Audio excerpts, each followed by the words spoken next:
Okay, I will briefly introduce Mr. Ramesh Radhakrishnan. Mr. Ramesh Radhakrishnan, he completed his engineering graduation in 1988. I think before most of us born. Okay, and he went to US to do MS in computer science.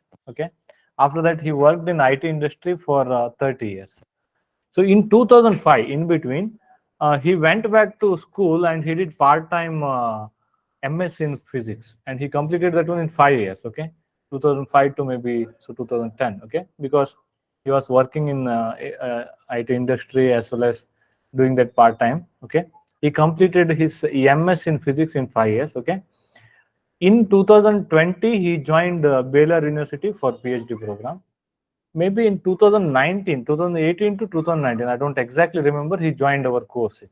Since he was not in touch with much part of physics. Okay, he, because in US you need to write that entrance exam and all.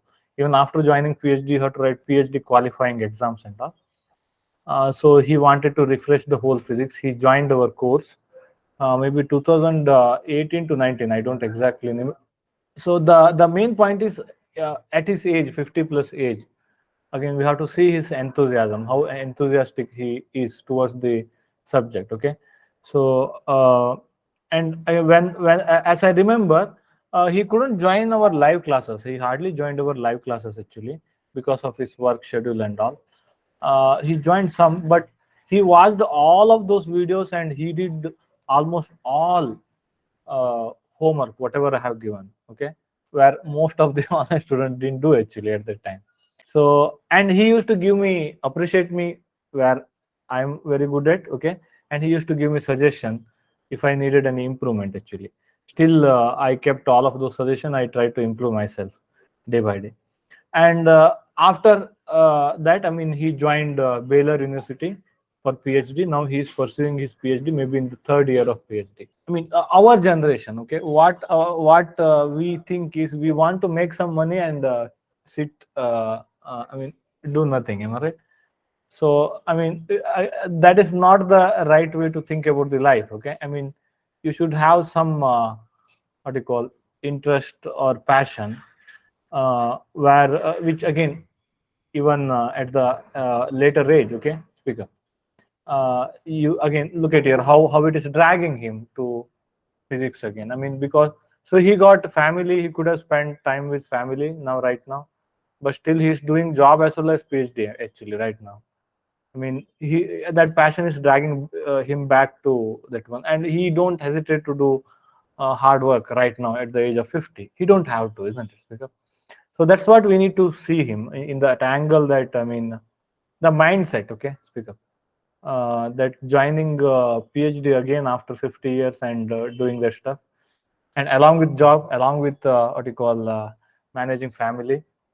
Uh, and why he is an example? Because I mean, it's all about time management, isn't it? That we all fail actually.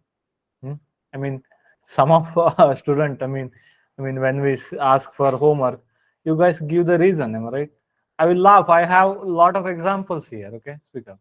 There is no reason for not doing any hard work. There is no reason for what you call not developing yourself, isn't it? There is no reason for not pursuing your any passion actually.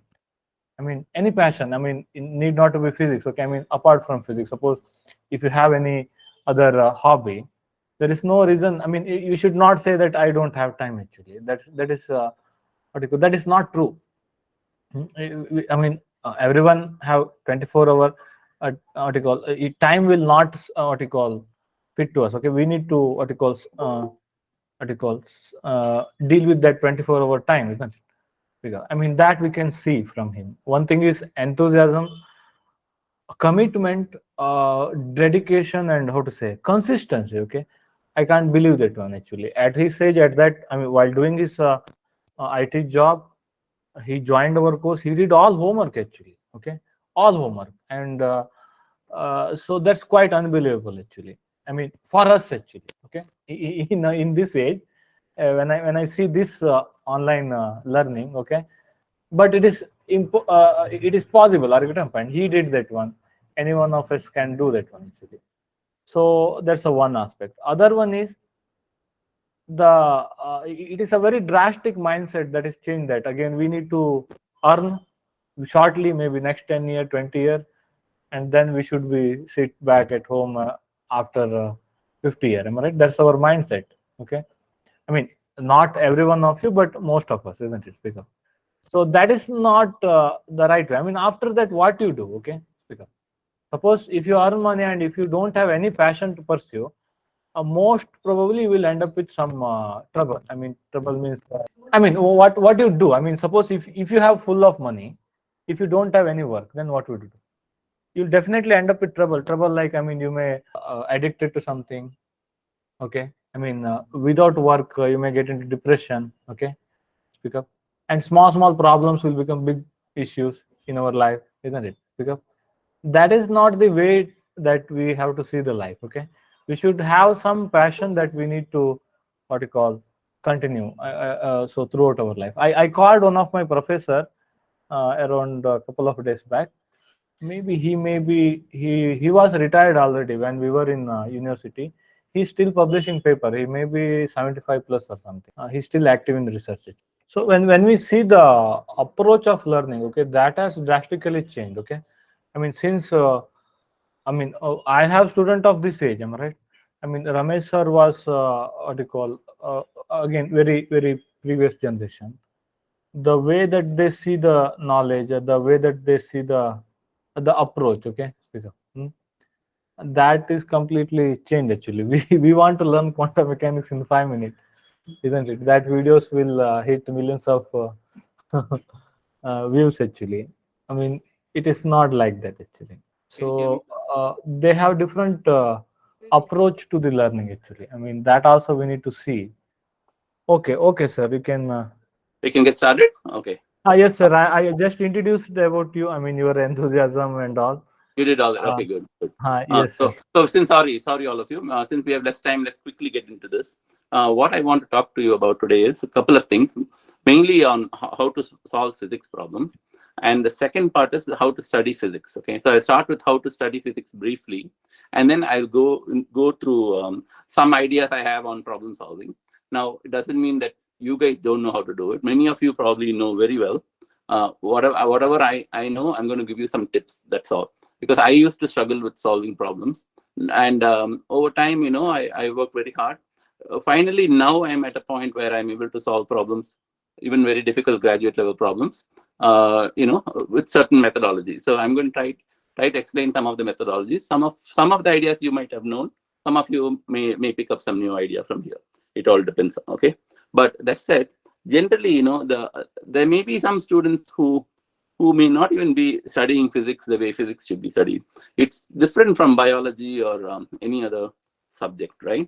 So if you cannot read a book, for example, like a novel. Okay, you can't take a physics book and just read it like that.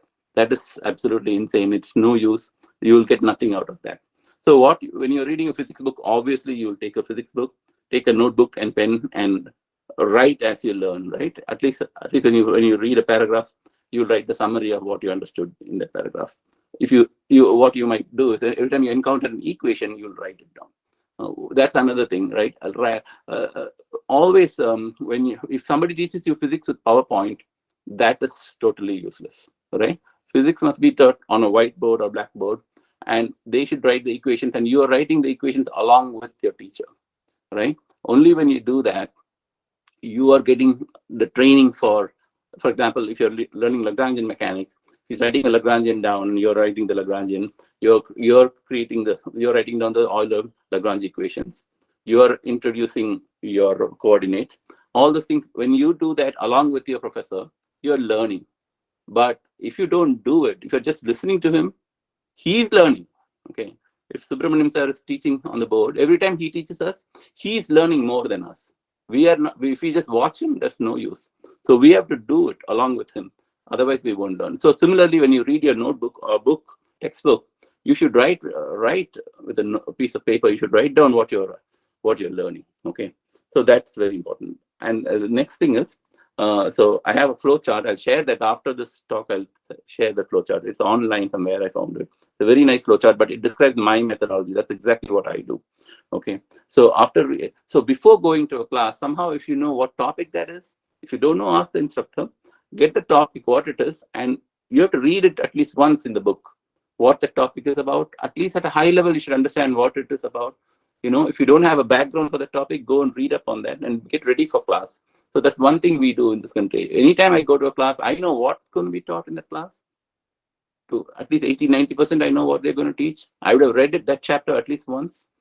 So for my current professor, I'm doing this course called General Relativity. For that course, I ask my professor regularly. Sometimes he forgets. I ask, he has his own notes. I know he's teaching from that note, so I want that also. So I'll make sure none of my own classmates do that, but I always ask him, and he sends it to all the students, the notes. So his notes has more steps, the derivation steps. Some of them won't be there in the book, right? How to get from step A to B, that detail also will be there in his notes. So I want that, right? So I get that notes in advance, study both for the chapter that he's going to, because I know what he did last time. From that, I can kind of guess what he's going to do next time. So I'll be ready. I'll review all that and be ready for the class. That's extremely important, because only then when he's teaching you, it shouldn't be the first time you're hearing that. You should be hearing this for the second or third time. So already you have read the book, notebook, made your own notes, and now you're going to the class, and now you will be ready to really absorb what he's saying and also ask questions, appropriate questions, clear your doubts and whatnot. Because next class they may go on to another topic. So if you were already ready, you can ask all the questions that you need to ask. Not necessarily to ask a question, but if you really had a doubt, you can clarify that. So that's the thing. Before we go to class, we already have some good idea of what he's going to teach, but he's going to make it very clear to us by teaching us, and we are going to ask the right questions. So that's the second step. The third step is as you take notes in the class, you ask questions. You can do that to the professor, or you can come home and email your professor later on. As you write your notes down, you can ask some questions. So what you do is, when you come home, you review, edit notes same day as class. So the day the class was, then you came out of the class, you will go ahead and that day itself, you'll review your notes from the class, right? Read the textbook, the same chapter, go back and forth between the textbook and your notes, make some edits in your notes based on what are some of the things that he didn't tell you, but it's in the textbook that you found some ideas. You're going to consolidate all your ideas from the textbook and from the class notes and create your own fresh notes. No need to. Can you hear me now? Yes, Did you sir. hear me all the while or not? Yes. Now it's fine, sir. Okay, good. So what I'm thinking is, if possible, it's okay. Some people are very comfortable with one author. That's fine too. Even I am sometimes, depending on the class, because this general relativity is where I'm going to do my research also. That's the first time I have started having multiple textbooks. Okay, you will have to be a little bit mature to hand, because some people, when they're very young, if you do multiple textbooks, you'll be confused. Oh, you don't know whether to follow that or this. You don't know what to do, right? So the idea is, even when you are mature, when you're doing multiple textbooks, you will have to follow one textbook carefully. That's your main primary textbook. The additional textbook is, that's why they call it reference. You refer to it only for additional points.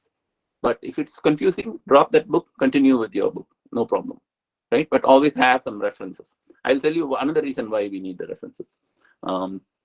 When you're solving problems, you'll need that, okay? So I'll come to that in a minute. So I said, go home, read your textbook again, right?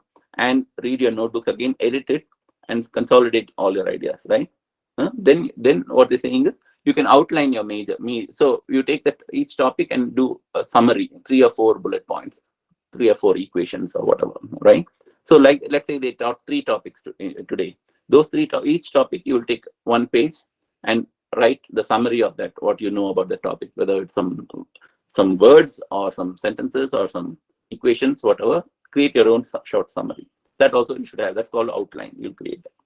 Now, at this point, you have to review and integrate your knowledge. You have to ask questions to yourself, to your friends, right? To your TAs or tutors, your teachers. You can ask anybody. Do the homework. If possible, do the homework with multiple students. If your professor allows for that particular class, you should try to collaborate with other students and do the homework. But when you collaborate, you're collaborating ideas and all, whiteboard some ideas and do all that. But when you write your solution, it should be your own solution fully. You should write it down. Okay. Collaboration is just to exchange ideas, some hints, when you start talking to people, different ideas will come. None of them know the homework, right? So you're all doing the homework together. So you could collaborate like that. But write your own solution. Don't copy somebody. If you say I'm collaborating, if I'm collaborating with a person named John, I cannot take John's answer solution and write it down and give it as my solution. Then I have not learned anything. So what I'm going to do is just get some ideas during a discussion, and I'll write my own solution. Similarly, he'll write his own solution. So that's one thing. So there's a feedback loop between the reading the textbook and doing the homework and asking questions to yourself. So what I'm saying is, as you do the homework, now some new things are happening in the homework. Based on that, again, you should go back and read your notes, and you should have, if you're not asking probing question, why is this happening? Why is that happening? Get that clarified. I sometimes ask those questions and go to Wikipedia and clarify it too. So that is also something we should do.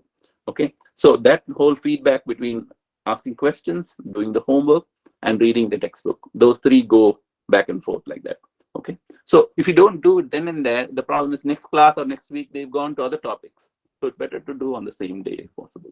So that's where that's all I want to say about how to study physics. Now I'm going to another topic um, on how to study physics itself. Is there any questions we can do? Maybe I'll take a couple of questions. That's all. Then I'll go to the next topic. Towards the end, we can have a lot of questions on all the topics. Any Yeah, questions on just how to study physics? guys, you can ask any question if you have. Can you hear me?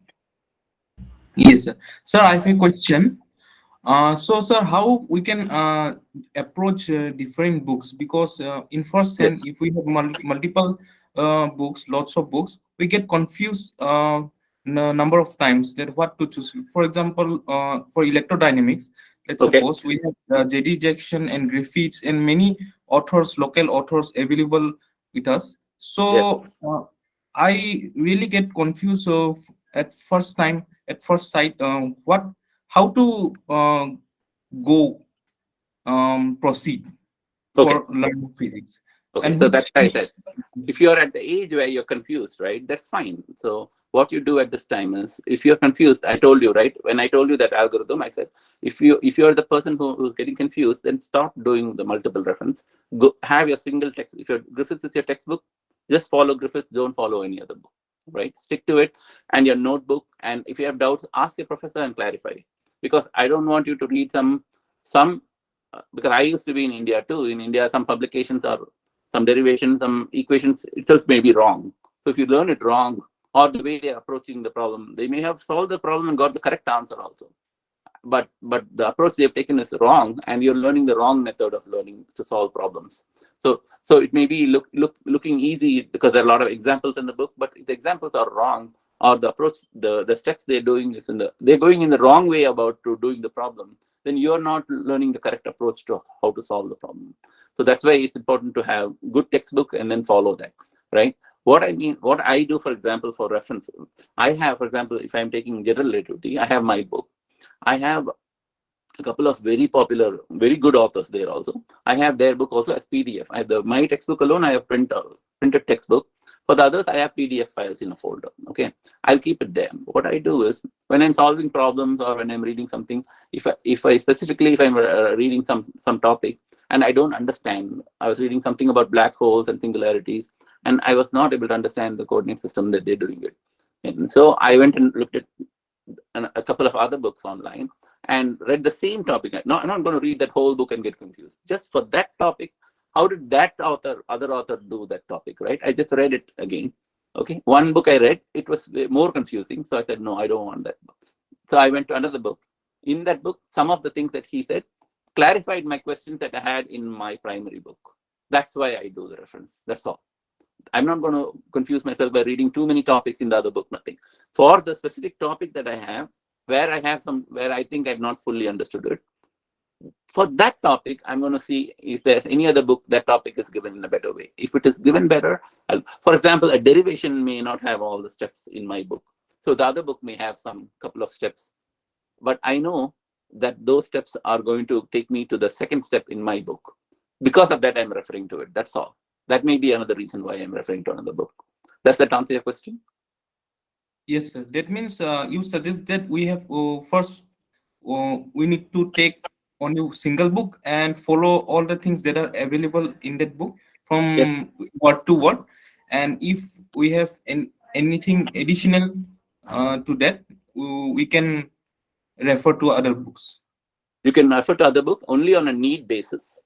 For a specific topic that you're reading, when you're reading a specific topic and you feel that your book is inadequate, it doesn't explain to you. For example, some books, even good books, some topics they may have just quickly done a quick derivation and didn't explain the concept behind it. And you want to know, you're interested in knowing more about what happened, how did that author think about that idea, right? He wrote it down, but he didn't tell me how did he get or the author or whoever invented that idea also, how did they get that idea? I want to know some historic perspective. I want to understand, for example, when he was teaching us about something called Kruskal coordinates.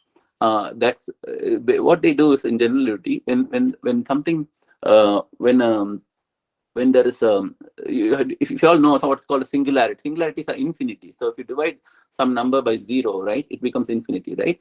When you get such infinities, there are some when you can take that problem to another coordinate system, do a transformation, take it to another in that other coordinate system, that infinities may disappear. Some of those singularities will disappear. Some of them may not disappear even if you go to another coordinate system. Okay, so that's called invariance. So when I'm studying that, I want to understand a little bit more about the specific Kruskal coordinates, right? So I went to another book which is very popular for black holes. So I went there and read about Kruskal coordinates alone. Just for that topic alone, I went there. I don't want to go and read that entire book. Don't try to read all the reference book, entire book. You'll never be able to be satisfied. You'll never be able to finish it also. It'll only confuse you. So make sure your goal is to finish your primary textbook. Griffiths is your book. You want to finish Griffiths electrodynamics from first to last page. If you can do it without assistance from any other book, great. Leave it. Don't need to go to references. You need to go to references if something is not clear in your book. For that topic, you may go to a reference book too, which will help you clear it. If it doesn't, then drop it, go to your professor and ask him. That's all. Or your friends, talk to your friends. Somebody else may know the answer. I'm going to stop there, okay, on that question. Anybody else has any question on how to study physics? If not, I'll move into problem solving. Yes, sir. Okay. I think you can move on. Okay, moving on to problem solving, right? So I had this PowerPoint to show you, but I have it in front of me, but I'll use it to remind myself what to talk about. So basically, some technique. These are some problem solving techniques from my own experience. So I'm going through it step by step. I'll send you the step by step methodology. Don't need to write, just listen. Start working on homework problems as soon as they hand it out. Okay. If you procrastinate, you won't have enough time. The reasoning I'll tell you behind this. Okay. This may not 100% apply to this coaching class because your pace is very fast. Every day you're given homework problems, right? Generally in here, weekly we get homework problems. So Monday it will be assigned. It will be due by Friday. Friday something may be assigned. It may be due next Monday. That's how our homeworks go here. So when I'm given a homework on Monday, it's due on Friday. So I know some of my classmates, they're very smart people. So they start only 1 day before or 2 days before. I'm not that smart. So I want to start as soon as it's given on Monday, that evening itself, if he's given 5 problems, I'll try to solve at least 1 or 2. I would have looked at all the problems, read all the problems, understood what the problem is about. At least I don't know the answer, but I know what the question is, right? But the first day itself, I'll try to understand all the problems from a question perspective. What is he asking? That kind of what topic it is and all that. Then I will also know I would have solved at least 1 or 2 problems on the same day. The reason I'm saying this is the earlier you start, the other problems I've read them, right? Because I've read the questions properly and understood it.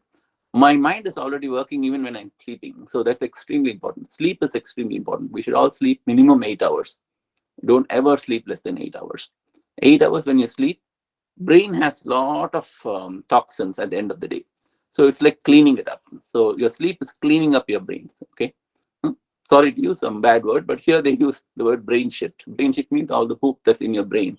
That will be cleaned up when you're sleeping. That's what's happening. So it's extremely important not to carry all the toxins with us. When we do that, we're very confused. We can't think straight.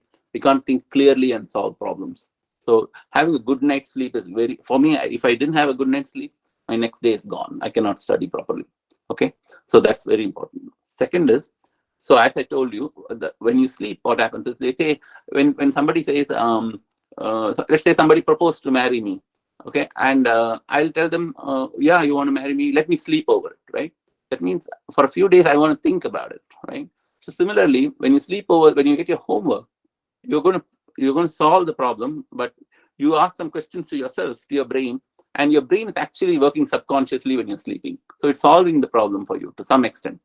Okay, so that's why it's important to spread out the problem solving over a few days, and not do it again. It may not apply to the coaching class because you guys have to do on the same day, right? But let's say you cannot solve some problem, right? When you sleep over it, next day you'll certainly get the solution. So that's why I'm talking about the early start. Okay, then for each problem, you take a clean sheet of paper. First, write down the problem fully correct. People don't even write the problem statement. They'll read the book and then they'll go and start solving the problem. Don't do that. Don't do that. Whatever the problem is, write the question fully. Whatever the author A, B, C, if he has given 3 parts, write down the whole question neatly in a paper. Make sure you understand everything. One of my own classmates from here, his name is Mohan Giri. He came from Nepal. He told me just 2020 fall when I joined. He told me, every word, Ramesh, read every word of the question. Every word in the question has a hint. He told me that. And I remember explicitly when I wrote my qualifying exam, I was stuck on one of the problems. So I followed his advice, Mohan's advice. I went and read the question again, every word. Then I realized one of the word itself has a hint. I'll tell you what I mean by that. Okay.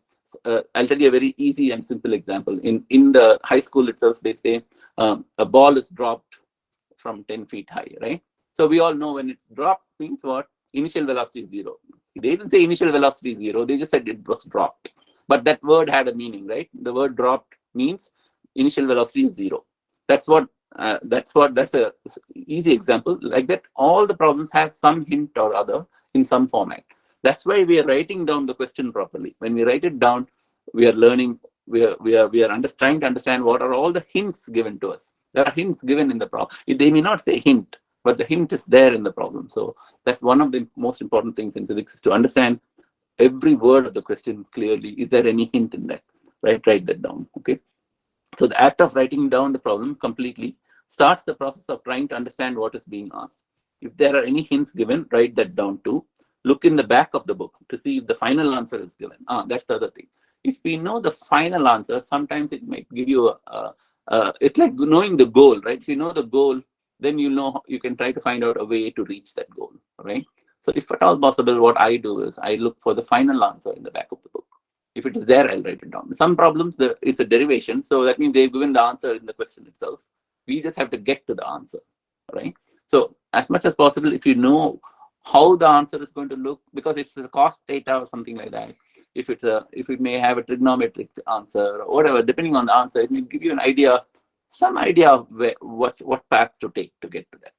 Okay, so that's in the final answer given the book, prove this or that, then that is good. Next, read the problem again and again till you have clearly understood what is being asked. If you're not able to understand what is being asked, then most likely you have not read the section of that chapter carefully. So that comes to reading the chapter. So in my class, in my GR, general relativity class, fortunately, every problem that he asks, he will say what sections to refer to. Okay, or for the whole problem set, in the top he'll say read section 5.1 to 5.3 and solve these problems. So I know that mostly for solving these problems, the concepts are in section 5.1 to 5.3. So I'll read that before. Without reading that, I won't even start the homework. So I will read that, take my notes, do all the things I told you about how to study physics, right? I'll do that part first before even trying the problems. Okay. So we have to have the background. Sometimes this may be, occasionally you may use it. Okay. Sometimes the answer for your problem or the solution itself or some steps will be done in the next chapter. Okay, I've seen that in some books where next chapter will have some idea. I'm not going to copy from that, but it'll have some ideas to do my problem. Might be in the next chapter. So just explore around that topic, right? Let's say 5.1 to 5.3, don't stick to that. Look at 5.4 or 5, maybe somewhere over there, some hint that you want is there, right? Just to get hints to get moving on the problem, right? That's why it's okay to discuss with students. If they give you one hint to go to the next step, that's okay. Your learning won't be spoiled completely. You're still learning because the more steps that you come up with by yourself, the more learning is happening there. Okay. Eventually you will come to a point where you will be so confident we can take a piece of paper, write the problem down and then start solving without referring to even your textbook. That level we can come to. We will eventually. You will. Okay. I'm not proud or something. I'm seeing now.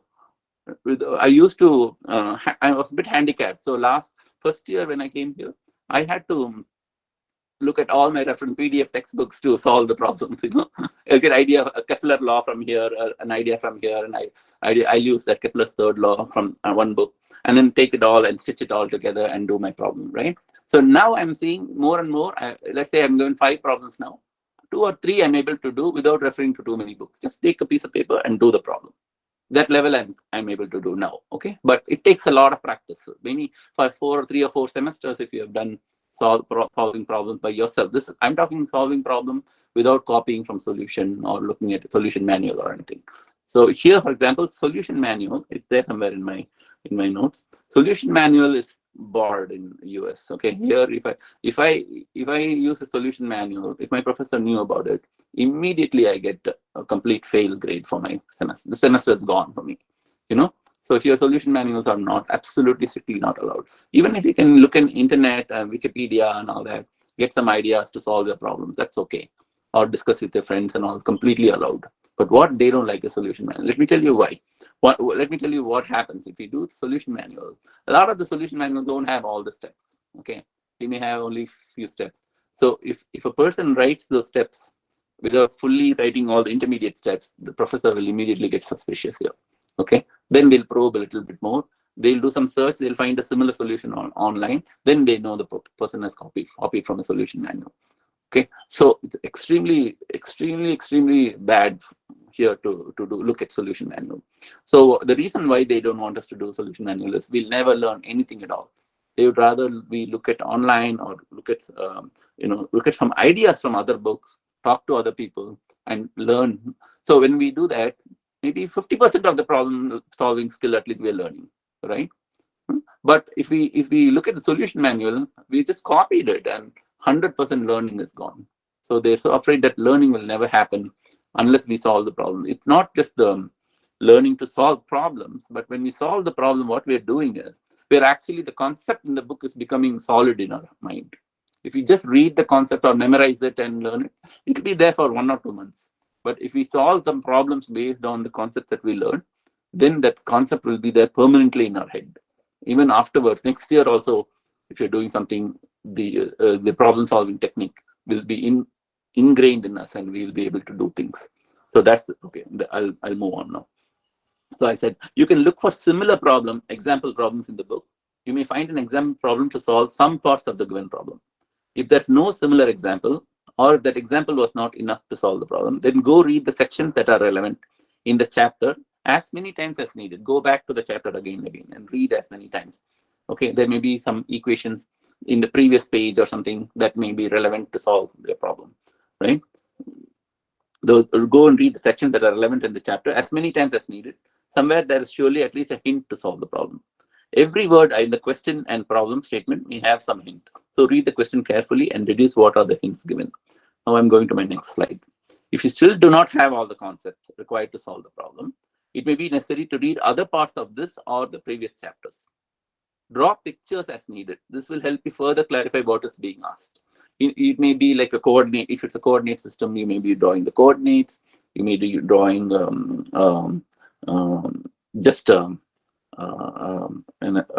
let's say if a car is moving at some speed, you can draw any drawing. It's just for your own understanding. When you do that, that also gives you suddenly some hints. Okay, so you're really trying hard to solve the problem, right? When you do that, let's say you got 1 or 2 things done, but you really not made some progress. When you sleep and wake up, when you're taking a shower, at the time certainly some ideas will come. You see what I'm saying? So that's very important. Write down the relevant equations and draw the pictures. Start deriving the next step. If you're stuck and do not know what to do for the next step, this is a mathematical technique that you do not know. Sometimes it's just a mathematics. Look up a mathematics book. Look up in Wikipedia, Google that equation to see if you can quickly pick up a math technique. It may be a trigonometric identity, a calculus step, a binomial expansion, or a Taylor expansion, right? Or taking the limit on something. It could be any of these things. So sometimes it may be just we don't know the math. We don't have the math background for that particular class, Each class may have for quantum mechanics, vector analysis, or Hilbert space, right? Bracket algebra, that may be important. For electrodynamics, vector analysis may be important. For general relativity that I'm doing now, tensor calculus is very important. So every time I get stuck, I know the problem is most likely with the tensor calculus. So I'll go back and read. We had the first two chapters, tensor algebra and tensor calculus. I'll go back to that chapter and reread that, do some derivations to just brush up my knowledge, and then I'll come back and try my problems. So that's where the weakness is. The most likely, for especially for college level and graduate level problems, most likely the mathematical technique, our mathematics is not good for some area. So we can go and brush up. So don't think you have to go and read all the math books and be ready for. We'll never be ready, right? Then and there, whatever math is required, go and read a math book. That topic alone, go and read from the math book. Come back and read. Have some books, very good book, Mary L. Bose, right? Have books like that with you. Okay, there's another book called Arsk and Weber, right? Those two alone is enough. Most of the things that you need, you can. If somebody has crazy or something, that's good too. But have at least Arsk and Weber and Mary L. Bose. Any mathematic topics you can go and quickly find that. Okay, for maybe up to MSc level. After that, beyond that, you need more advanced math books. Okay. So I'll leave it there. Next, if you're still stuck, okay, now after all the things that I said, if you're still stuck, if possible, and if your instructor allows, discuss the problem with your friends and classmates. It is a healthy thing to discuss the problem, but do not ask for the entire solution. If you're helping someone, do not give out the full solution. Give your friend a hint or maximum only the next step in the problem. The effort taken to think about the problem and arrive at the solution is a very important part of learning and will stay with you forever. Okay. So all this is, I can clearly tell you I'm a very weak student. Didn't had lot of difficulty with problem solving particularly. Always I'll get the comfort zone of looking at examples from books like that. Over time, don't worry about it. Over time, you will develop the skill where you yourself can solve the problems. Okay. I'll tell you, after all these years, I'm 57 years old now in April. And now only I can tell you, this semester only, I can tell you after 5 years of doing MS Physics in UT Dallas. That was part-time, but I was having full-time job. So part-time I was doing MS Physics. At that time also I used a lot of crutches, examples, this and that. When I went to Subramaniam's class, that's when I got really a lot of problem-solving confidence. Then now, even then, I still use some crutches here and there. First year, second year, third year now. Now in my third year classes, finally, I'm able to do some of that, not all. If they're given 5 or 6 problems, 2 or 3 I'm able to do fully without seeing any book. Because all the math technique, all the concepts, everything has become kind of, what do you call that, habit. Like a habit, become like through practice, it's all come. Now most of the steps I'm able to do quickly. If there are 1 or 2 things, I may look up a book here and there. That's all. For the most part, I'm able to do all the homework. But even now, some problems are so hard, it may take 3 days to do one problem. So very lot of steps, 10 pages or so it will go. So what we do is, I don't know about other students, I still start on the day the problem is given, because it's we don't know which problem is going to take too much time. So it's better to start early, finish off the easy ones, 1 or 2, 3 problems on the first day itself. Then your next day will solve one big problem. Then next day, one more big problem. And Friday, if it's due, most of the time by Wednesday or Thursday, I will submit my homework. Okay, I'm still doing homework, guys.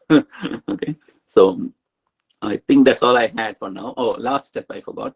So I told you. Okay, hold on, give me a second. Do not use solution manuals. We did that. Okay, let me read this paragraph. In any case, do not use solution manuals except for verifying your solution later. If you're unsure about your answer, see if you can check the final answer in the back of your book, or ask your instructor for the final answer. In the US, we use solution manuals. If we use solution manuals, we'll be dismissed from the university. The professors have solution manuals. They will easily know if someone copied from the solution manual. Missing steps will indicate to them that this is not your solution.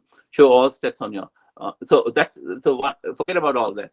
But what you want to do is always, even if it's easy for you, don't jump steps. Okay, don't do the calculation in your mind and jump steps. Some professors may misunderstand you, so it's better to write down, show all. And the other good habit is to write in English. what was your thought process, how you came up with the next. At least don't write a huge story, there won't be time to read, but write one line sentences. Because we could do this, we got this next step. Okay, I thought about Kepler's third law because there was something about eccentricity and all in the problem. So I thought maybe we should look at Kepler's second law and third law. Then I also I have an example. I'll send you an example problem also. If you see that problem, you'll see how I've written there. I referred in the beginning of the problem. I say I referred to Taylor's Classical Mechanics and Goldstein Classical Mechanics book. In between, if there's a step, I'll say how I thought about the step. For example, he may think, right, how did you know this is Kepler's law? So I'll say something like, because they've asked something about eccentricity and perihelion and all that, I looked up the corresponding chapter in Taylor Classical Mechanics, and I got the idea that I could use Kepler's second law and third law. Put that there, and then solve the problem, right? Every now and then write something about how you got these ideas, where you got. So if you refer to a book, it's very respectful to give that author the name of the author for the reference to the professor. Okay, if you really did it like a poet, you wrote the answer, the whole solution without looking at any book, that's great.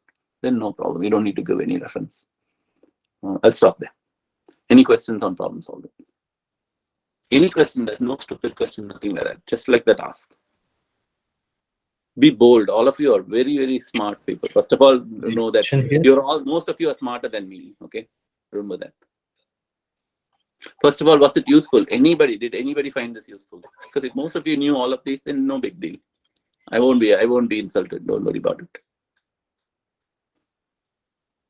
Did anybody find? I think I have one small doubt. I think we discussed earlier.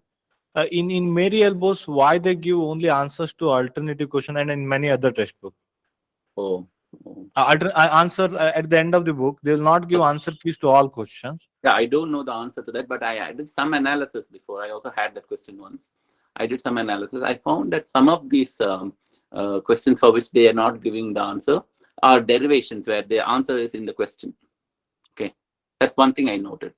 But if they're always giving only alternate problems, they just don't want to give away all the answers. That's all. They just want us to see. That's the other thing, right? Some people only will have so much confidence that they don't need to check the answer to see if it's correct. We all need to get to that level where we do the problem correctly. We followed all the rules of physics, right? We used only proper laws, Newton's law, Kepler's law. We didn't create our own law, right? We used the existing equations of physics. We solved the problem. We understood all the concepts and we used it correctly. Then why can't we confidently finish the problem and say we're done, right? Why are we not having that thing? So, like I said, all that looking at the answer, even looking at the final answer, all that is crutches. Okay. The real, I know, I've had some people who in my batch in India when I was preparing IIT JEE, some students were preparing. They were my colleagues only, but I was totally watching movies and wasting time. They were all studying very well. But I know some of those guys, they won't care about knowing. I'll ask them also, how do you know your answer is correct? I don't care. I'll say that book doesn't have any solutions or any answers also. How are you doing that? They said, no, just you have to have concepts here. They used the word funda in those days. If your fundas are good, you don't have to worry about anything. So I guess that's we all have to get to that level, where we don't need to use the answer. The answer also is a crutch only, I'll tell you. All these are crutches. We have to get out of all the crutches and be bold, and we should write our answers boldly. Sir, I mean, I think nowadays, answers are very easily available for any questions. Yeah. Yes. But our attitude towards that one should be changed. I mean. Yeah. We should try not to look it up at all, right? I told you, right? The solution manual, particularly, I would say, except the instructor, nobody should look at it. None of the students should ever look at it. We don't know. It's okay. Another thing here also, they do that, right? So I have, since I joined Baylor till today, nobody has given me solutions for the homework. The homework I'm doing, even if it's wrong, it's wrong. They don't even give me the right answer for the wrong answer. So I had to go and fight with them. If my one problem was wrong, I said, if this is wrong, if you don't give me the right answer, how will I ever learn? Give me the right answer so that I know how to go about next time. No, go and find out. They said, go and find out. We are not going to give you spoon feed you and give you answers or solutions. That's all they said. You're grown up. You're a graduate student. You are not an undergraduate, or you're not a high school student where we have to spoon feed you. You're a graduate student and you're coming and asking for solutions. I said, I'm not asking solutions for the homework. I just said the one that I got wrong answer, can tell me what's the right answer. They said, no, you got to go figure it out. Grow up, man. They literally told me, grow up. Okay. So then, I mean, our complete approach should be very different. So it's Okay. not worth it, no. Especially for if we are doing physics of all the subjects. Physics, generally people think physics career is not so good. If you do computer science or machine learning, you'll get more money. That kind of thing people have attitude, right? Now, physics, that means if you come to physics, we really love the subject. That's why we'll come to this. Then what's the point in looking at solution and all that? Then we are cheating ourselves only, right? What's the point? We have to really learn physics and enjoy it and do it well. Whatever we can do, honestly, let's do that maximum and remove the dishonesty from our life. Yeah. Anyone? Any question from Google Meet? Anyone? Question? Any question? Sir, I mean, I have a lot of questions for you.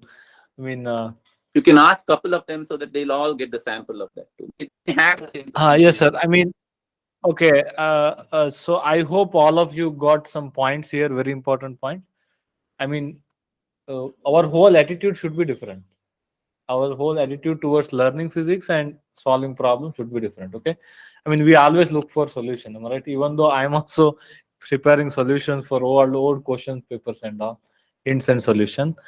And but again, when we are in our batch, you should not look into solution whatever I do prepare. Okay. Can I add to that? First of all, in Subramaniam sir's class, he's given so much examples he's doing on the board already. Right? That's like the solution manual. I'll tell you one truth, okay? For my PhD qualifying exam, okay? For all the four, I had classical mechanics, quantum mechanics, statistical mechanics, and electrodynamics, right? All the four, I only followed the notes from Dr. Subramaniam's class. Just followed all the notes, all the problems I solved from that. Additionally, whatever homework he gave also I did, okay? And I reviewed my own homework and I went and passed all the four exams. I didn't have to read a single thing outside what he taught me to pass PhD qualifying at Baylor. So I'm just telling you, that's how much information is there in his class. Beyond that, what do you need? Why do you need more solutions? If we didn't understand this, then for all the multiple choice that you're taking for JAM, that also if he has to give answers, then what have we learned? Okay. So certainly, beyond his class, I think he should not give out solutions. But again, I don't want to spoil it all for you all, but I'm just saying, I don't know how it works there. But he's given in universities here, they don't do that many examples and all, guys. They'll do the easiest problem as example and give all the hard problems. That's how it works here. But Subramanian sir does a lot of hard problems also on the board. Right? A lot of hard problems he does for you. So he's solving all the Griffiths for you, pretty much. Half of it at least. So if he's doing so much already, then what more is there to go look up any solution or why should he even give solutions to any other things? We should know confidently this is the answer. That's it. So I think, sir, that spoon feeding itself is quite affecting them. Correct. That also is. But at least I'm saying go beyond that. I'll tell you, you're saying it's spoon feeding. There was a lot of problems that you were solving, no doubt. But you give us a lot of additional Griffiths problems.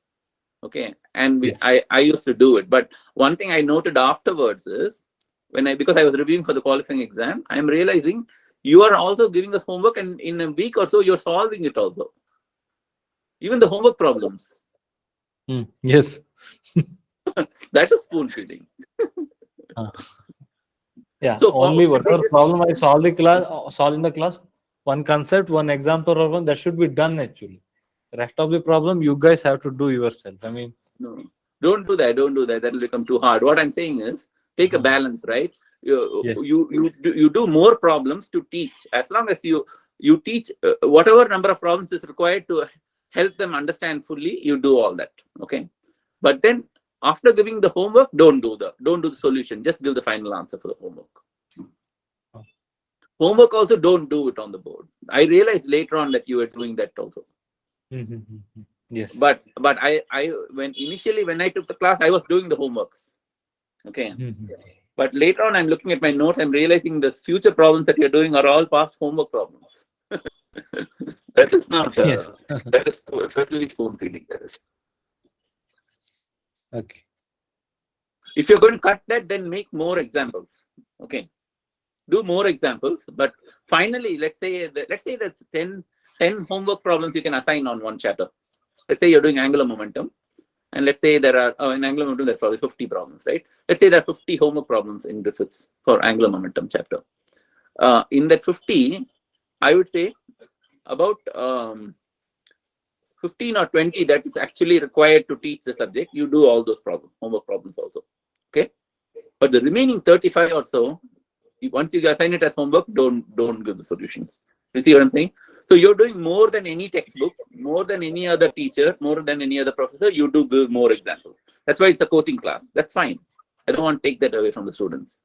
But when you're giving the homework, once you decide to assign a homework, which means you're not going to do it. Here, that's what it means. Homework means the professor will never do it.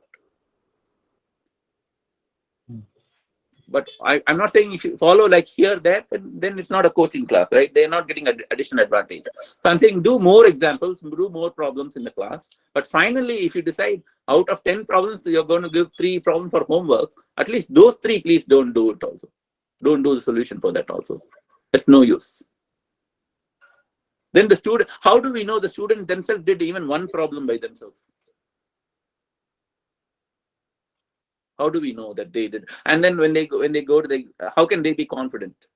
So the difference between the confident person and the not confident person is the person who knows that their answer is correct, their solution is correct.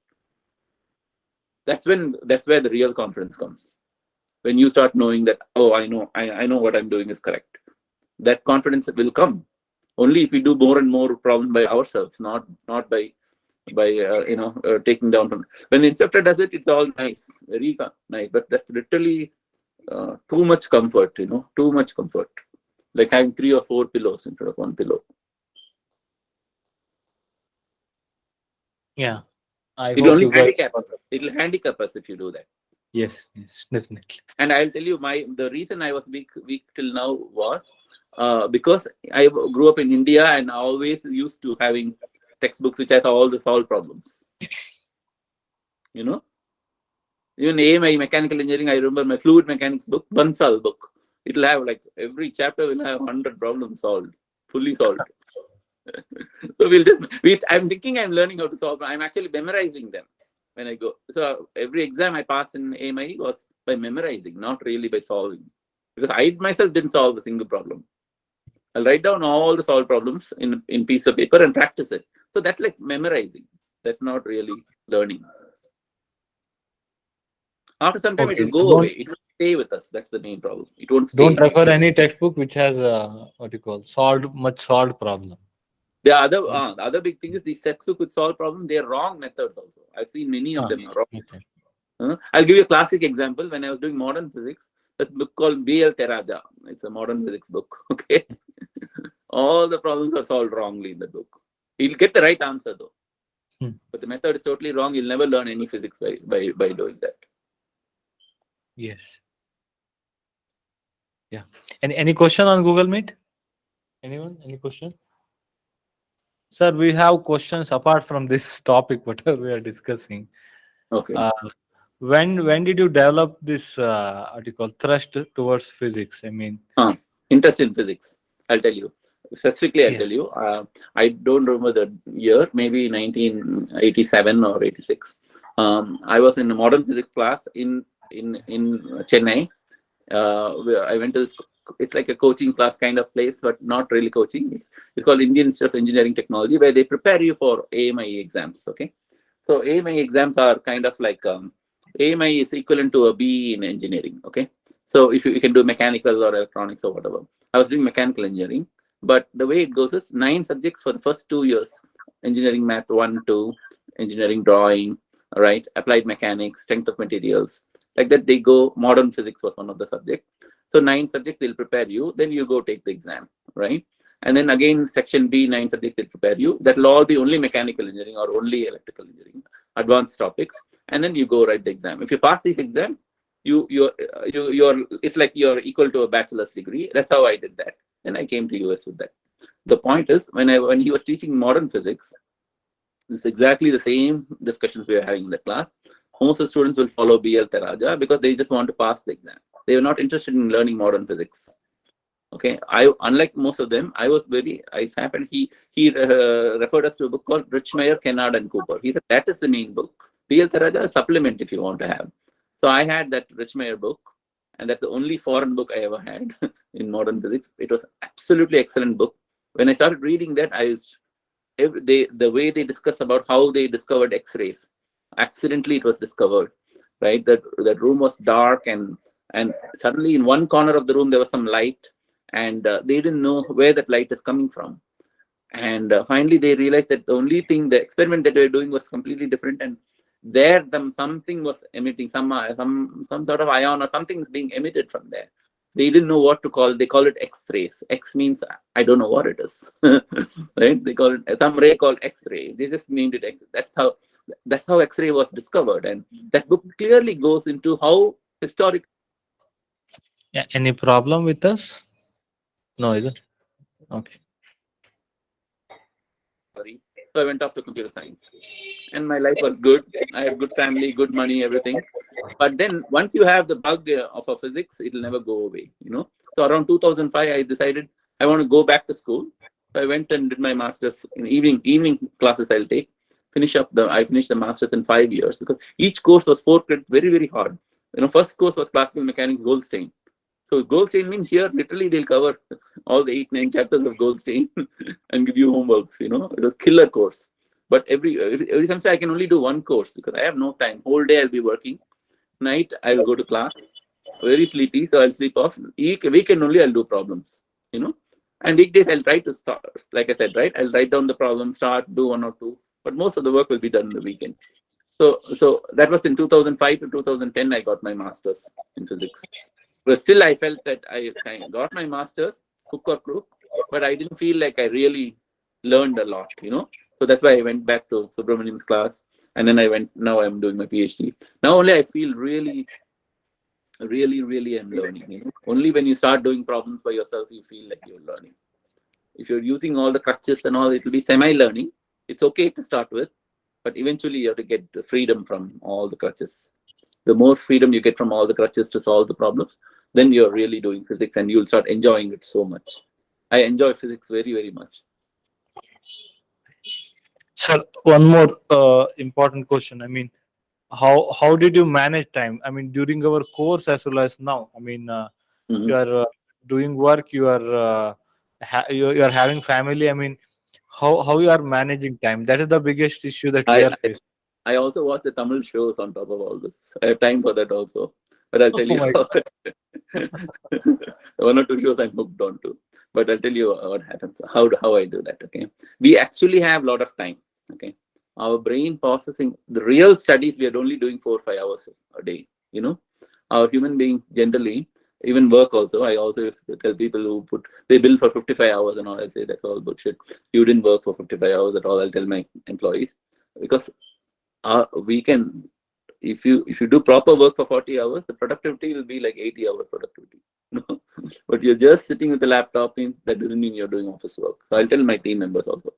I'll only see what the result came out of you. When I see your result, if you finish this program or if you finish this document or you finished a contract negotiation or whatever, I'll tell them I look at your results only. That result, I know how much time it will take.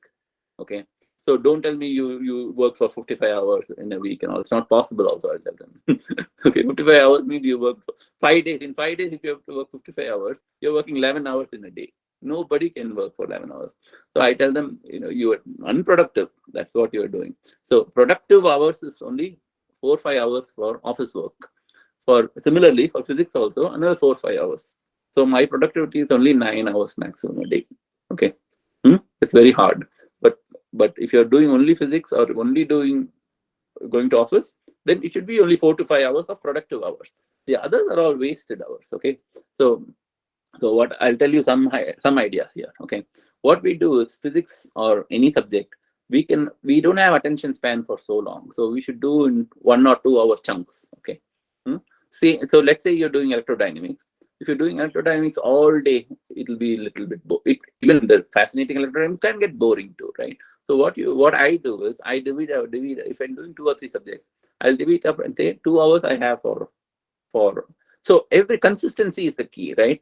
So every day, so for example, in physics this semester I have taken only one course, general relativity, because I have full-time job. But I also have one colloquium for which I have to prepare every week, where once in semester I have to speak also. So I have to read some papers and create my presentation and go and present it also. That is also there. But then I have research also. So I've taken 3 credits of research, which means I have to actually do research. So what I do is I consider research as one subject. Okay, that's one subject. One subject is general relativity. Third subject is colloquium. So each subject I'll give 1.5 hour, 1.5 hours in a day. So maximum I'm reading 4.5 hours. See, that's what every day I can only spend 4.5 hours on physics. In that 4.5 hours, 1.5 hours I have for general relativity, 1.5 hours for colloquium, 1.5 hours for research. Sometimes if there's not much work in colloquium, I'll use that also for general relativity. Okay, so what I do is, so I know that so I won't continuously read one subject for more than 2 hours. Okay, I'll read for 2 hours, close that off, and then go do something else, office work or something, then come back for another 2 hours at some point. So I'll try to keep. So I have early morning. Also, I have a 2 hour chunk I can do work, but I also have to, because I'm old, I have to do some exercise and all that. Little bit I have to do. I have to do some meditation. So all that is there. So what I do is 2 hours somehow I'll try to do in the morning some physics. 2 hours I'll do in the evening, and then after watching TV and having dinner, cooking. I also cook in my home. I do all the cooking. So after cooking, what I do when I'm going to bed, I'll try to, when the show is going on, I'll tell my wife, "Can you finish up the show? I want to go." That discipline should be there. Because I want to come to bed by 10 o'clock, so that from 10 to 12 I'll have another 2 hour session. I know I cannot sleep before 12. I have this bad habit. Don't follow that alone, please. Okay, please go to bed on time by 10 o'clock. But I have insomnia and all that. But so I know that before 12 anyway I can't sleep. If I try also, I'll be lying down, but I can't sleep. So I'd say let me. So I started doing 10 to 12 one session. So that's how right now I divvy up my time. It may change from semester to semester. Right now I have one morning 2 hour session. Evening I have one 2 hour session. Before going to bed I have a 2 hour session. That's all I have for physics. Rest of the time I'm working, doing office work or watching some TV. Okay. Okay, is quite discipline that we need to practice. What I'm saying is discipline, the routine and habits is a key thing in that. So in that time, how do I do, right? So what I do is I take my homework problem, and I have only 1.5 hours today, right? I'll take my homework first day when the homework was given. I'll write down all the 5 problems, understand what topics they're coming from. If I still don't know some of those topics, I'll go and read them and all be ready. Okay. Huh? If there's 1 or 2 easy problems, I'll do it on the same date. So then next day's 1.5 hours, I'll do one hard problem, right? Like that every day. When you progress like that, by Wednesday, if they're given 5 or 6 problems only, they'll give. By fourth day or so, by Wednesday or Thursday, I'll be done with my homework. I'm always done in advance. Now it would have been, if I had one more subject like that, it would have been a bit difficult for me, right? Then there's no time at all to do it. And there was one semester I did like that. I'm going to do next semester like that. It's going to be harrowing. Those semesters are very difficult. I'm also a human being only. I find it if you see me get angry, it will be only in the semesters where I take 2 courses. 2 graduate courses plus full-time job plus family is a bit stressful. So sometimes if my family doesn't allow me to study, I'll get angry with them. I'll tell them, doing so much for all of you, everything I'm doing, can't you all let me study for some time? I'll start yelling like that. This They'll is all be, exactly so. they'll be, At his home, I think it is exactly reverse. Am I right? yeah. I'll beg them to let me study, and sometimes they'll make fun of me. Your dad, you and your physics. Like that, they'll say. Yes. So the thing that all of us have to observe is whenever we ask you homework, okay, so you guys write your reasons, okay. I mean, so there should be no reason, okay, for not doing any work, not managing time. And one more thing is many of you will say that I'm in trouble. I mean, I have some family issue, I have some health issue. Okay, pick up. Along with that one, if you're not working, and that is more trouble, am I right? Pick up. You will never come out of that trouble. I mean, if you say I have some family issue, that's why I'm not studying. Full stop. If you put that full stop, then again you will your problem is never solved. Am I right? Pick up. I mean, along with that one more problem will add up. That is your career. I mean, career problem. Am I right? Pick up. So that's why again I think this is the best example that we have how we can manage time, how we can practice some discipline, weekly based or daily based schedules. Okay, speak up, and I think that will what you call move us further, isn't it? Yeah. So that's why again next time whenever we ask the homework, please don't send your stories. I mean, especially for online course student. Yeah. Yes. Any other questions from anyone? So Ramesh sir is continuously guiding me to what you call add up something to my course actually. I mean, most of that one are actually practiced in US universities. Can I trouble you? Ah, So yes, yes, I'm going to trouble you really now. Put you yes, in yes, trouble. So I think one important thing that you need to do is every class, right, before the class. So tomorrow is at the class, previous day or previous week, if possible. If possible, previous week till for next week's all the classes, you should have questions ready. So we have something called reading assignments here, okay? Hmm? And what happens is, without that reading assignment, I won't be where I am. Okay, since I joined Baylor, what they've done is for quantum mechanics, we use a book called Sakurai of quantum mechanics 1 and 2. Sakurai, second part of Sakurai is a very hard book, perturbation theory and all that.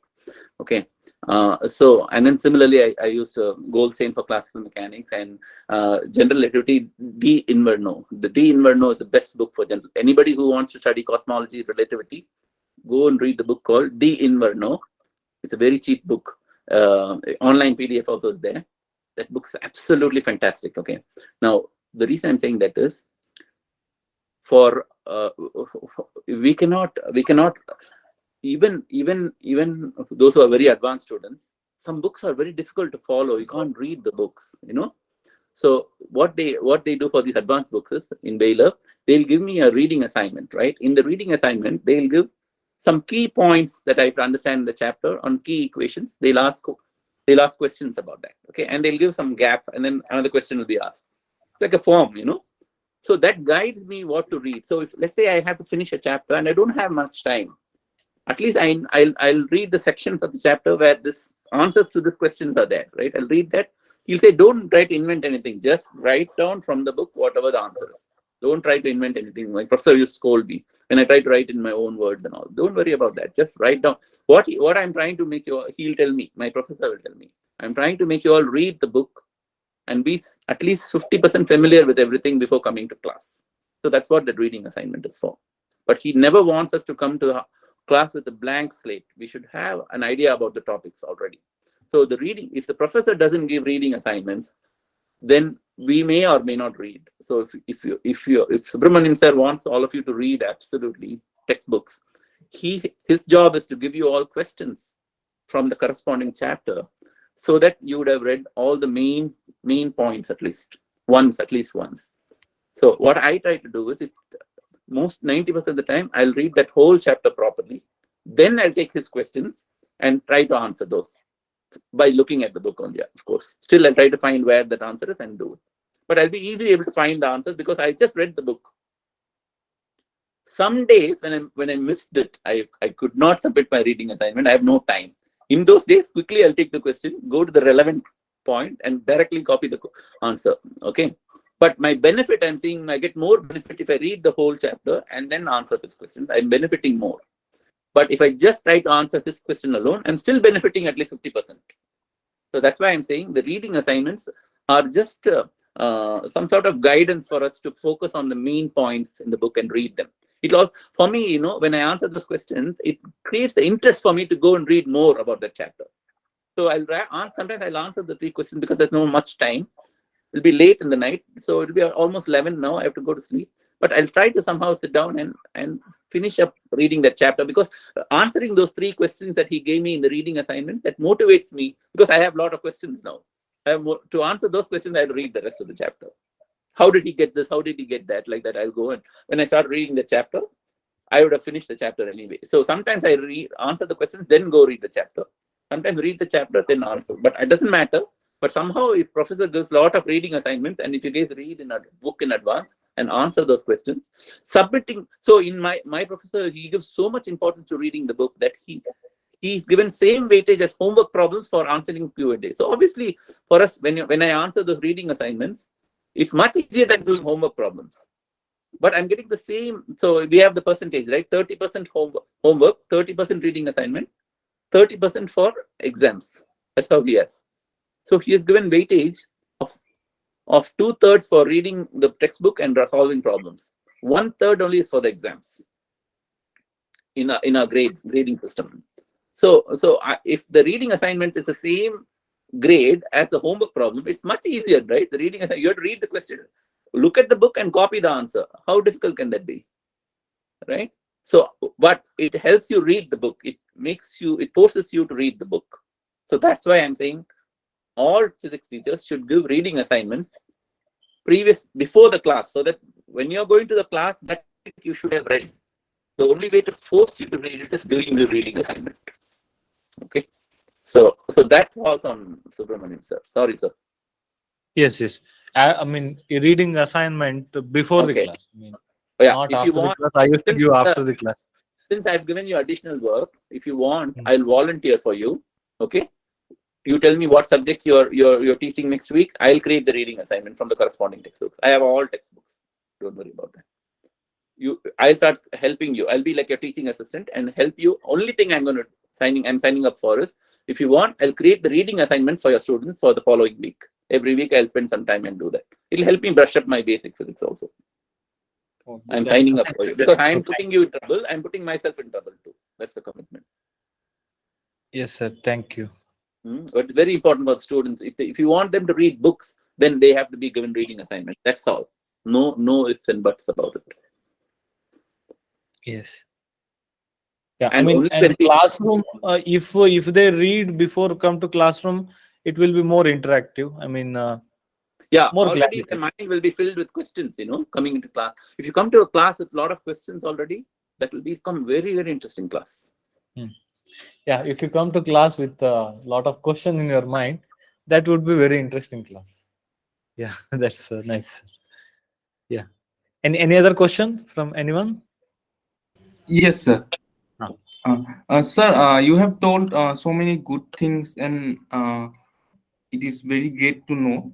So, sir, since we are from, what have you observed about physics education in your university and in India, the differences? I don't know if it might have changed now, but when we were there, my brother was doing MSc, BSc and MSc physics. Okay. He's a gold medalist from Loyola College, MSc physics. Okay. He has told me till today.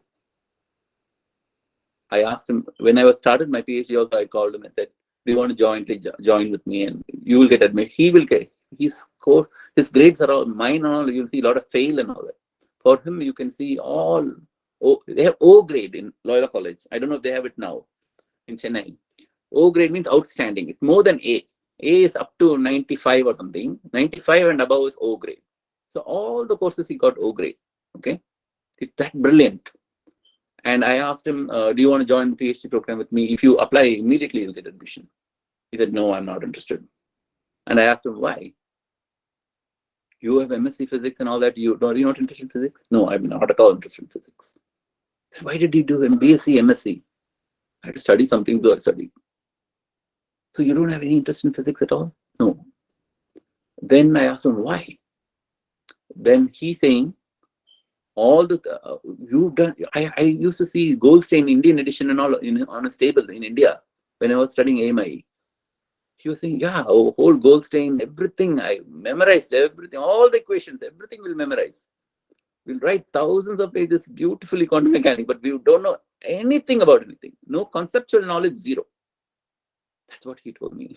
And his friend is there, Ganesh in Maryland, and I asked him also. I think exactly your brother's telling the truth. They don't teach conceptually anything. It's all rote only. And Students will strike, it seems, if somebody gives problems. One or two professors might be nice professor who give some problems for homework, they'll get angry, it seems. Students will strike and say, no, we won't come to class if you give us problems. Only questions, answers. No problems at all. I'm not talking about the big schools like IAC, ISER and all. I'm talking just the colleges in India. And Koyala College, Chennai is supposed to be one of the best physics colleges in India. And if it's going to be like that, what can we do? Right? He's saying, I lost interest because of Loyola College. He said, whenever I speak to you about modern physics and all, you are motivating me a bit. But my college has totally demotivated me, he said. But forget about it. Forget about all of that, right? You're in in Subramanian's class, okay? He's teaching you the core of physics: quantum mechanics, classical mechanics, electromagnetism, and statistical mechanics. These are the core of physics, okay? Whether even when you go to PhD, those four you'll do again, advanced level. But those, since you're learning this from him, you're set for life. If you utilize Subramanian sir to the fullest, do all the problems that he says, read all the books that he says properly, just follow his class, just do his homework. Only thing additionally I'm saying is read those topics beforehand, okay? If you just do these things, surely your career in physics will propel forward very well. There's no doubt about it. You should have, only thing you have to have is faith in it. Use all the crutches I told you, right? I'll send all my slides that I spoke about today, okay? Use all the crutches and get there. After 2-3 years, try to throw away all the crutches and do problems without looking at any book, without any examples, without any, discussions or anything like that. Try to think about it. Over time, you need more time for that. But what will happen is after 2-3 years, you should become a physicist who thinks about things. Oh, if a problem is asked, I solve the problem, right? I know even now some of the homework problems I've done it, but I still have to go back and find out what it really means. What is all this about, right? I need to go find out. Still, we are learning something called Lie derivative. Have you all heard of Lie derivatives? We thought differential calculus is easy, right? You get to Lie derivatives, it's a very, very difficult differential calculus. Okay, and there are some steps and all. I do it like kind of like a rote, like memorization, if you will. There are some problems I've done like that, just by purely because I have the technique. But I still want to know what it means. And I'm going to go back and study the whole general relativity after this semester. I've tried my best to go and read the book and all understand the concepts, but a lot of holes are still there. So I told my professor, at the end of the semester, I don't feel like I know the subject very well. I'm going to, this whole Christmas holidays, I'm going to study again, I told him. He said, Ramesh, for 22 years, I have been teaching general relativity. 22 years, 2 semesters means 44 times I have taught it, he's saying. After 44 times, I still feel there are some areas which I don't understand fully.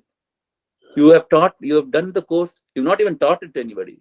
You've only taken the class as a student once, and you're saying you don't understand it fully. How will you? He's saying. There's going to be a lot of gaps. You have to keep on studying the book again and again. I told him I'm going to read the full book again during the holidays. Completely, I'm going to do again, review all my problems again, do some more problems. I'm going to do that. If I don't do it, it's a waste. I'll forget all these things. It's no use. So before I forget all the things I learned this semester, during the holidays, I'm going to do again the whole thing. I have to do that. Otherwise, especially because that's my research area, I need to be very, very good at that. Yeah. Any other question? Anyone? Yeah. Sir, thank you so much for joining us. Poor thing, And everyone has to go for dinner. so thanks for being part of our learning center.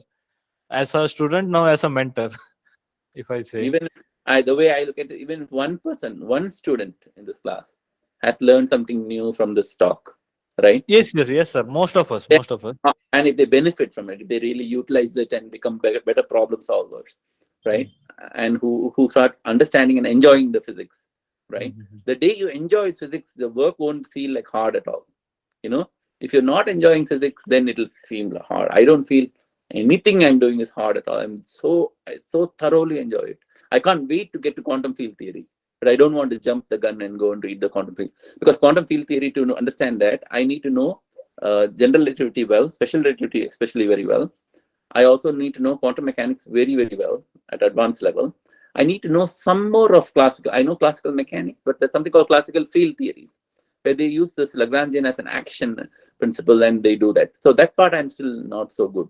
So I have to go study that and all that. Once I do, there are some NPTEL lectures I'm going to do for that. Even though I'm here, I'm still going for NPTEL lectures. One or two I have to finish. Okay. Once I do those things, then only, because I don't want to, the first time when I do quantum field theory, I want to do it very, very well. I don't want to scratch my head all the time. So I want to have all the background really in place before I go do that. Okay. Once I finish quantum field theory, one or two courses, then only I'll feel like I know physics. Till then, I won't tell anybody. I've not told any of my friends in Frisco that I'm doing physics, because I don't want anybody to know that he's doing physics, but he really doesn't know anything, right? I want to understand everything very well before I claim that I'm a physicist. I'm not a physicist yet. I'm still a student. Thank you so Anyone? much. Okay. Thank you all. So thank you, sir. Please send us that slide, whatever you made. Yes. Yes. Yeah, I'll share with the students. Okay. And Also, Ramesh sir is very active on Facebook group actually. Whenever we post anything, I think he's replying. If you guys need any other what you call question or something, you just post it into our Facebook group. I'll just drag his name. I'll just mention his name. I think he will answer. I mean, regarding any US what you call education or anything. If you need any other further help, I mean, let us take his help whenever he is free. He will look into the Facebook whenever he is free, rather than disturbing him. Again, if you post the question into that Facebook group, there I will mention his name in the comment. Please come and answer.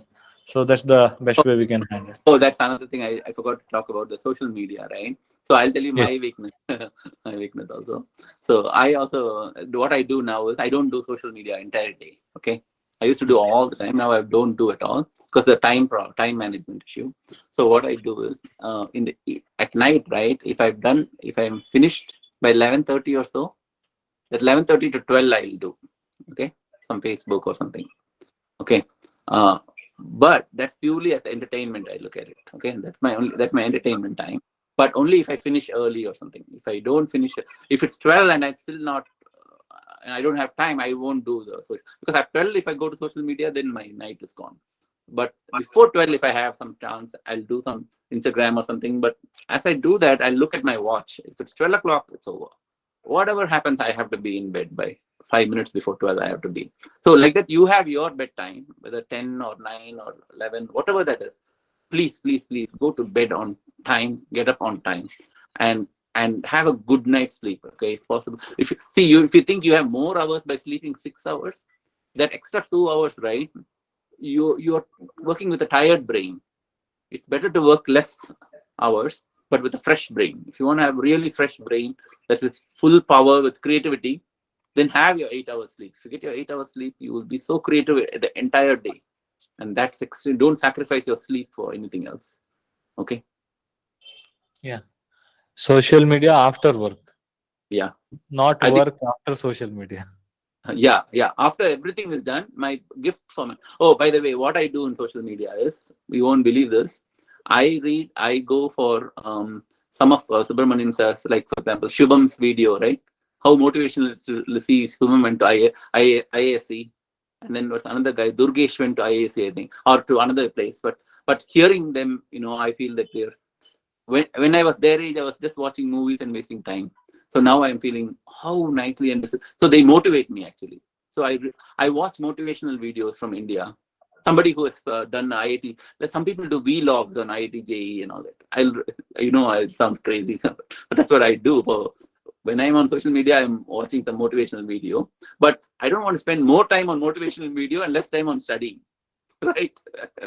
So if I have studied very well today, all my office work is done. If I have that extra half an hour before going to bed, my entertainment will be to watch the motivational videos. One or two I'll see.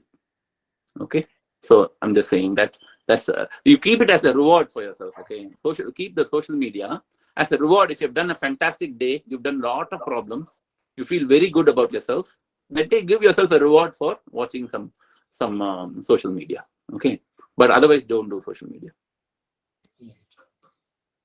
Okay. It'll just, especially this day and age, it'll ruin your whole life. Then you'll regret so much later on. I have so much regret. If I had studied properly at your age, I'll be such a happy man now. It's okay. I've got another opportunity. But everyone doesn't get that opportunity. Remember that.